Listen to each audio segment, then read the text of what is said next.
Hello students, welcome to the virtual world of Georgia Tech's CS3510 for the fall of 2020. I'm Jake Abernethy and I'm going to be your virtual professor this semester.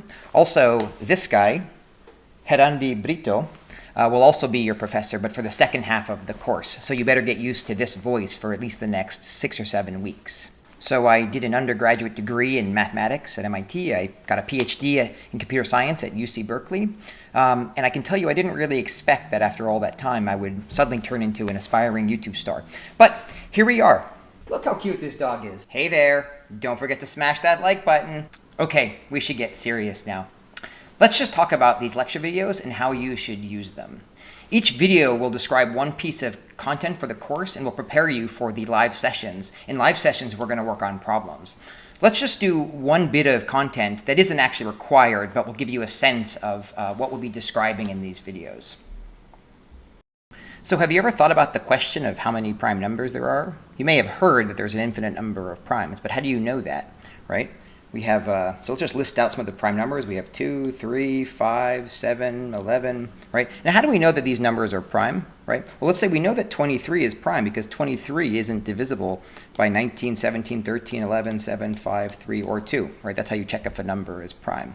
But how do we know that this list doesn't just stop somewhere? Maybe this list goes on for a little while and then suddenly stops. Why do we know that there's an infinite number of primes? All right, now we're actually going to prove that there are an infinite number of primes.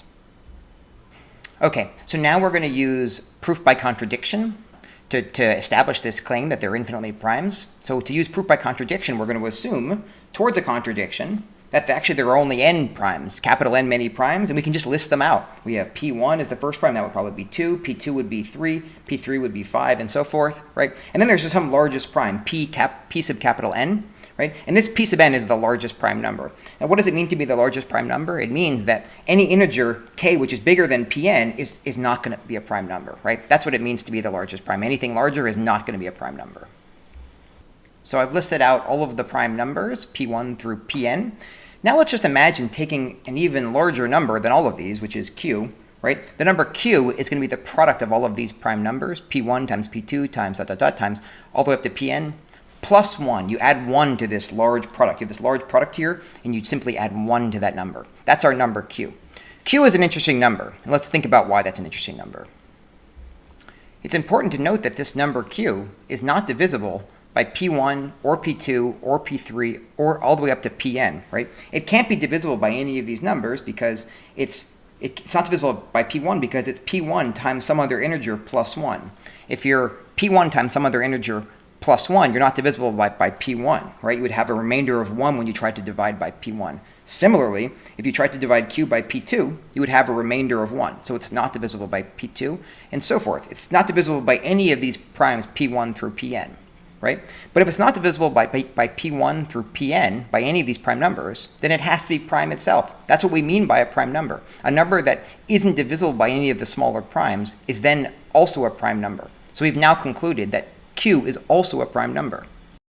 So what we've done here is we've found a contradiction. We constructed this number q. We noticed that q is both larger than all of the smaller primes, P1 through Pn. It's not divisible by any of them, and therefore it has to be a prime number. This is a contradiction, right? We assumed that P sub n was the largest prime number, and suddenly we found a prime number which is larger than it. The only thing we can conclude here is that our assumption that there are finitely many primes is wrong. And therefore we can conclude that there must be an infinite number of primes. So there we have it. Okay, so that was just an example of one piece of content that we might explore in these videos. What you should know is that watching these videos is required before you come to the live session. Let me show you how you can find which videos are required for the course for every day. You can find the list of videos that you're required to watch before each live session here on the course webpage. You'll notice, for example, for Thursday's lecture, you're going to have two lecture videos to watch on big O notation and computing Fibonacci. We'll also include on the webpage the link to the live session. So you can find all of the content that you're required to process before coming to the live session right here on the course website. For every day, there'll also be some reading, not very long, from the textbook. The textbook is called Algorithms by Dasgupta, Papadimitriou, and Vazirani. I'll just mention, by the way, that Christos Papadimitriou was actually on my thesis committee in grad school. And I know Sanjoy Dasgupta quite well as Umesh Vazirani. Just keep in mind that watching the videos is important, and in fact, we're going to quiz you on whether you watched them. So we might ask you a question like about some of the content from the lecture.